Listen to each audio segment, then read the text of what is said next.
Hi friends, எல்லா புகழும் இறைவனுக்கே. இன்ஷால்லா மசாலாவுக்கு தேவையான வத்தல் மல்லி எல்லாம் நல்லா வெயில் அடிக்கி காலையில் மாடியில் போய் எல்லாமே நல்லா காய வச்சாச்சு. மல்டிக்ரெயின் சப்பாத்திக்கும் எல்லாம் காய வச்சிட்டோம். நல்லா காஞ்சால் நல்லாயிருக்கும். மல்டிக்ரெயின் சப்பாத்திக்கு நம்ம சுண்டல், கொள்ளு, பார்லி, வெள்ளைச்சோளம், மக்காச்சோளம், பாசிப்பயிறு எல்லாம் சேர்த்து நம்ம எல்லாம் மிக்ஸ் பண்ணி இது பண்ணுறோம். நல்லாயிருக்கும்.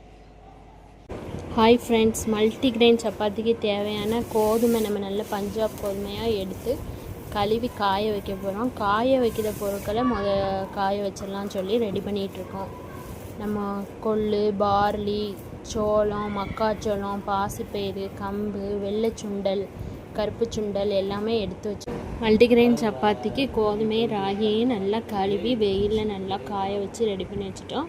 மித்த பொருள் எல்லாத்தையுமே நம்ம வெயிலில் காய வச்சாச்சு.